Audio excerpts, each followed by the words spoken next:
This is Rich being AZ under the Corolla today. This is the lower A arm of the suspension, the back joint, rearmost joint. I noticed these things squeak.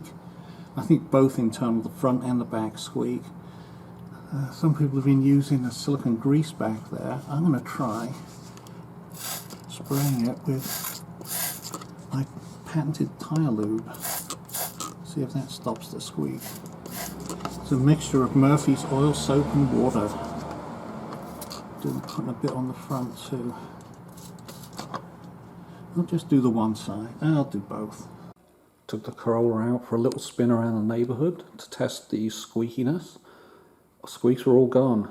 We have speed bumps, rain gullies that I took straight on and at angles.